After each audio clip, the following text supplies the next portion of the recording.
It's the start of the 2003 NBA offseason. The New Jersey Nets have just lost the NBA Finals to the San Antonio Spurs. But when you go and look at headlines, that isn't even what is really being talked about. What's being talked about is the upcoming draft class with LeBron James, Dwayne Wade, and of course Carmelo Anthony. Those three players right there were the headlines in all of the articles. And in all actuality, it was a pretty good reason for that. But the New Jersey Nets were not in a situation to be thinking about such players. They were actually thinking about, well, their later picks and the 51st overall pick they had. And that player that would they end up selecting, well, they had a real question.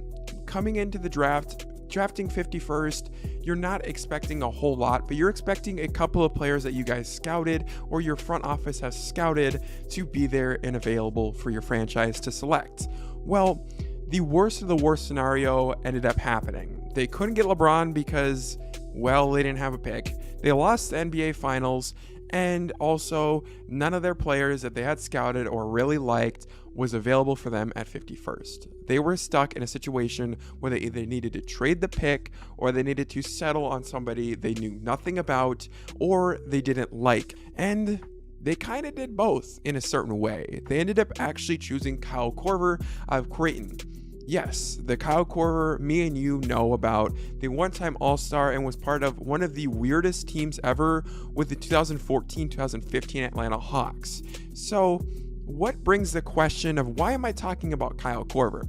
Well, the headline of today's video, just like the headline of all of the other articles back in the day, is something completely different than what ended up happening. What actually ended up happening was they drafted Kyle Korver, a player they knew nothing about or didn't like anything about him and didn't view him as a future asset to the current New Jersey Nets team. Well, in that result, they ended up saying, okay, we're going to trade him.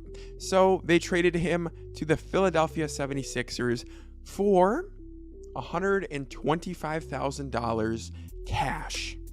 I'll talk about later in the video what that was used on, but I want to talk about Kyle Korver a little bit more before we get to that point. Kyle Korver, as I said, was a one-time All-Star and a perennial, very, very solid role player on just about any team he went to. Philadelphia really enjoyed his presence, at his peak averaging 14.5 points per game and throughout his entire career being one of the best three-point shooters in the league. And if you didn't know that, it's a fun fact. I would actually go out there and look up highlights on Kyle Korver because he was a real hooper in his prime. Kyle Korver, absolute dog. So Kyle Korver was also a great defender. Well, great loosely, right? I mean, for what his job was to shoot and play defense, he did that very well. And when he was at Atlanta, he averaged 12 points a game in his All-Star season, which is a little bit questionable because you think of All-Stars and you don't think of 12 points per game. But the problem was that team was so good. They had 4 All-Stars on their team, which all 4 of their players were not expected to make the All-Star team coming into the year. They all kind of surprised everybody, and they were the best team in the league that year. Even if the playoffs didn't show it, they were the best team in the league that year record-wise. So Kyle Korver was a big part of that team. Kyle Korver played for 6 franchises in his 17-year career, and every single franchise he was with, there was nothing but good things to say about this man. Kyle Korver was always a great locker room guy, a guy that put it all together on the floor and off the floor, and just a guy that you could really go to in just about any scenario you needed to go to him in. Now, with that all off my chest, is what did that $125,000 go towards? You trade a great player, a great asset, a great teammate for $125,000. You better use that money wisely, right? I mean, right? I would think so. But as we would all think, they were actually wrong. I mean, they didn't. They used the $125,000 on the Summer League entry fee, and they used the remaining money on a copy machine. That's where the headline comes up. That's where the articles come up. He was traded for a copy machine. And as a player, I'm not taking that level of disrespect personally. But all jokes aside, Kyle Korver, if I'm him, I'm taking that really personally. I mean, he did quite obviously becoming a great player while being the 51st overall pick. I mean, he talked about it later after his career was over as he retired just a couple of seasons ago. He talked about how it really mentally affected him, how being traded for a copy machine is not something that usually goes to your mind as you're going into the NBA. You're thinking of your career is about to start, but then your career literally starts with being traded for cash that would be really eventually used on something that is so minuscule.